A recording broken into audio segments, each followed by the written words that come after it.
Permanent post पे हैं, colour की पोस्ट पे हैं, उनके पास कम से कम 15 से 20 करोड़ की प्रॉपर्टी है दिल्ली में। कहाँ से आई वो प्रॉपर्टी? हमारे पास भी नहीं है।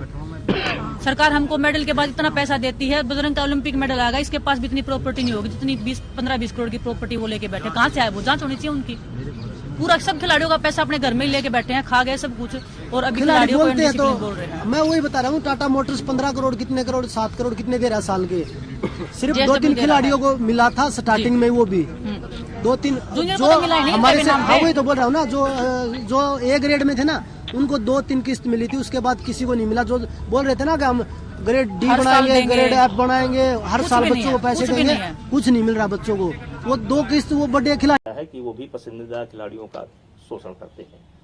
हमारे लिए कहा गया कि लखनऊ में कैंप इसलिए लगाया जाता है कि खिलाड़ियों को घर बुलाया जा सके। मैं जेड श्रेणी सुरक्षा प्राप्त आदमी हूं और मैं अपने घर पर स्वयं नहीं रुकता हूं। मेरा घर वहां से 120-30 किलोमीटर है।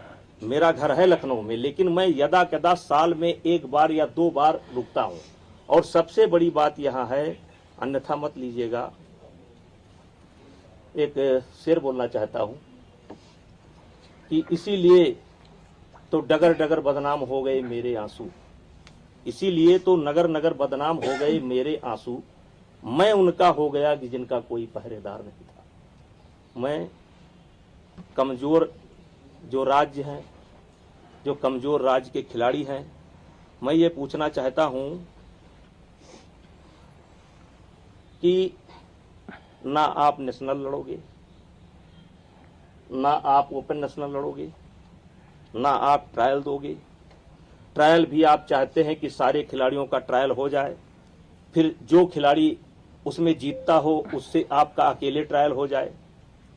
तो जो गार्जियन अपने बच्चों को लेकर के रात दिन मेहनत करते हैं और रात दिन उनके पीछे लगे रहते हैं, तो वो भी तो ओलंपिक के ही उम्मीद से खेल रहे हैं, वो भी तो वर्ल्ड ही खेलना चाहते हैं, वो भी तो एशिया खेलना चाहते हैं। और अगर इतनी दिक्कत थी फेडरेशन से, तो 10 साल से ये दिक्कत क्यों नहीं हुई? दिक्कत तब होती है जब फेडरेशन एक नियम बनाती है। फेडरेशन एक नियम बनाती है। दुनिया के कई देशों का हम लोगों ने अध्ययन किया, और अध्ययन करने के बाद एक नियम बना। पहले हमारे यदा कदा खिलाड़ी ओलंपिक के लिए क्वालिफाई करते थे, और ये कोटा व्यक्ति का नहीं होता है, देश का कोटा होता है। और पहले हमारे यहाँ की पॉलिसी थी कि जो खिलाड़ी सेलेक्ट होकर के आएगा वही खिलाड़ी ओलंपिक में जाएगा। इसी बात को लेकर के नरसिंह यादव और सुशील का एक प्रकरण आया था, लेकिन कोई ऐसा नियम नहीं था कि जिसको हम लोग ट्रायल करवा सकें, और इसलिए सुशील और नरसिंह का ट्रायल नहीं हो पाया, क्योंकि ऐसा नियम नहीं था।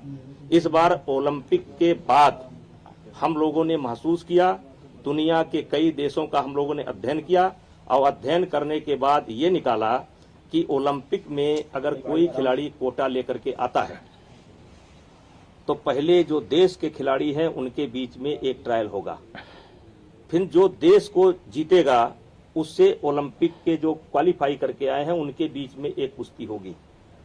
अगर ओलंपियन जिसने क्वालिफाई किया है अगर हरा देगा तो उसका कोटा पक्का माना जाएगा।